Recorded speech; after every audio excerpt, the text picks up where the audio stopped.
Edelbauer's book is set in an idyllic village called Groß Einland, or Big One Land, a strange place that's lost in time and plays by its own rules. The novel's protagonist, Ruth, goes there to find out more about her family.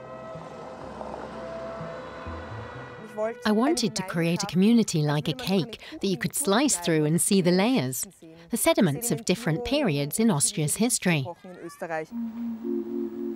Edelbauer's debut novel tells the cryptic story of an enormous chasm that is spreading out beneath the village. The hole was uncontrollable. It was as if the ground were endlessly exhaling, with its chest sinking down to its ribs, breaking them and forcing the organs out. With the hole threatening to swallow the entire village, residents try to fill the vacuum in an effort to keep their familiar world intact. It's a metaphor for omitting parts of history and for the specific relationship Austrians have to their country's geography. We present ourselves as a peaceful alpine folk, which, unlike Germans, in a way shows off our innocent nature. The book's protagonist stumbles across a crime during her research. Forced laborers were executed in Groß Einland during the final years of the Nazi regime, and their bodies were disposed of in the hole. The deed was erased from collective memory, but now the earth is crumbling below. I was interested in what would happen if nature took things back again, revealing all the horror below, to pull something down. The resulting book is the opposite of nostalgic. With sharp wit, it tells a tale of when suppression becomes untenable.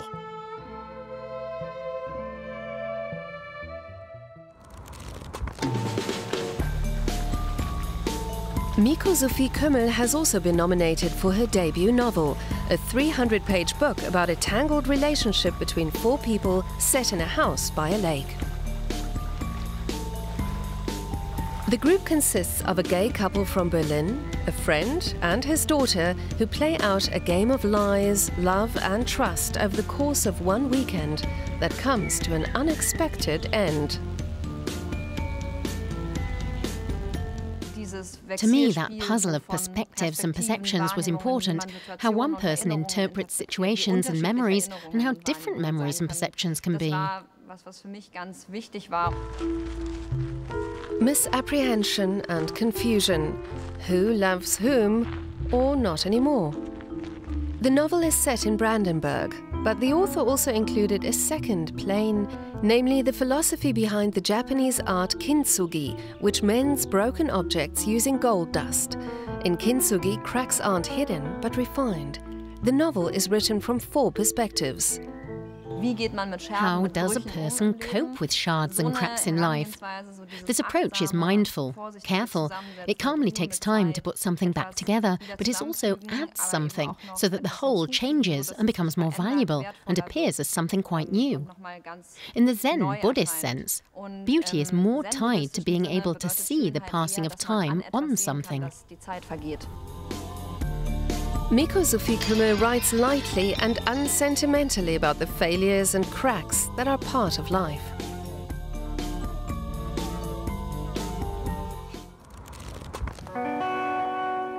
What do you do when you've achieved everything at 30? A supercar, a wife, children, and a ton of money. A professional soccer player, Ivo, who's made it into England's Premier League, is the main character of Tonio Schachinger's first novel.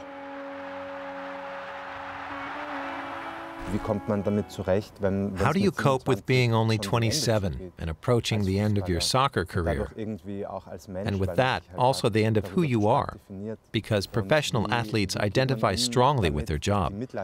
How do you handle having a midlife crisis in your late 20s? At least it's sort of normal at 45.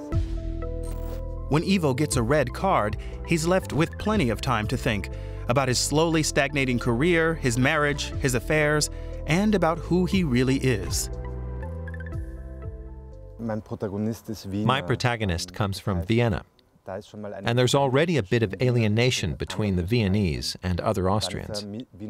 Plus, his family immigrated to Vienna from abroad. So he's someone who has to constantly justify how his identity is taking shape. It's complicated too. Ivo is on the Austrian national team, but he's got Bosnian roots and he lives in England. He's a complex character, somewhere between an immature macho and a rebel who's understood the business and is trapped in a gilded cage. You only notice how long the way from the pitch to the dressing room is when you have to walk it alone. Nicht wie ihr, or Not Like You, raw, tough, and without frills, tells the story of alienation and loneliness. So much life begins and ends with bees. The insects have existed for millennia despite significant challenges. In Norbert Scheuer's novel Winterbienen, or Winter Bees, the small are as important as the big. The book is about Egidius Arimont, an epileptic beekeeper during the last year of World War II. As Allied bombs rain down, he saves Jews from the Nazis. You can see certain parallels between a beehive, which is totalitarian but very peaceful, and the Nazi regime, which was totalitarian but aggressive. Before the latter ended, it became completely anarchic and ultimately about sheer survival. Scheuer's book is like a war diary, but it also dips into medieval times and tells the story of a monk who took the bees to a remote corner of the Eifel Mountain region. The book manages to weave humanity, love, war, and nature together. In it, Norbert Scheuer created his very own Eifel cosmos. I don't have anything else. I would never have thought of writing a novel that is set in New York. The author has changed his view about how important a person's roots are and about the relation between a novel and its creator. I used to answer questions about that saying that it didn't have anything to do with me. But now, I'd say it absolutely is linked to me, but in a very peculiar, baffling way. Norbert Scheuer has calmly crafted an entire universe, right down to the smallest detail.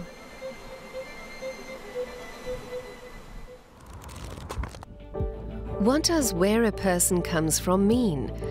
Is it a matter of genes or birthplace? Or is origin just a matter of chance? Every home is a happenstance. You're born somewhere, driven out from there. Donate your kidney to science over here. Lucky people can influence their happenstance. They leave their home not because they have to, but because they want to. Your origins are down to luck, and this luck has enormous influence on you.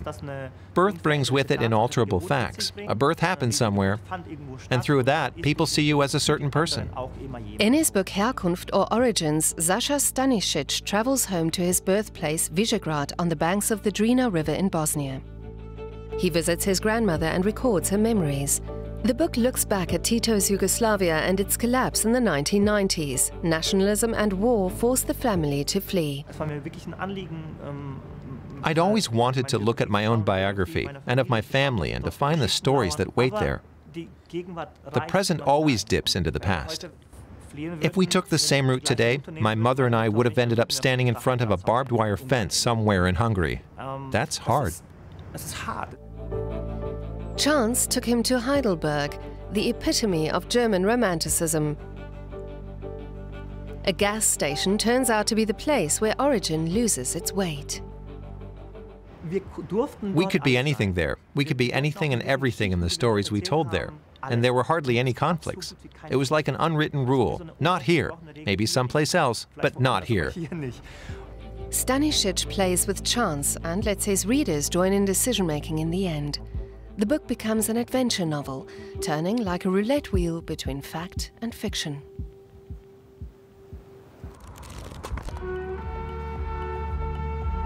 Jackie Thomae's novel starts out in 1990s Berlin, where Mick, the book's main character, lives a hedonistic lifestyle, partying and womanizing the night away. He's black, but that's irrelevant in this world. He's in a time and place where his background or roots don't matter to anyone. People don't care. And that appeals to Mick. Mick has a half-brother he doesn't know, Gabriel, who lives in London and who is also black. Gabriel is the exact opposite of his Berlin-based half-brother.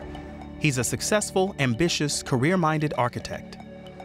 What connects the two is their Senegalese father, who once studied in East Germany.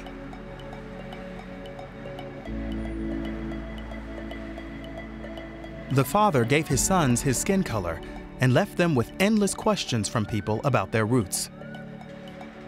Where's your father? Where's he from? Have you ever been to Africa? He could not say whether he missed him or not. He was yearning for a context, for a situation, more than for this person he didn't know. Neither of the brothers really makes a big deal out of their childhood. Once a person realizes that there are few happy traditional families, it's much easier for that person to come to terms with their own past. Jackie Thomae's writing is free of pathos and judgment values and looks at how we become who we are.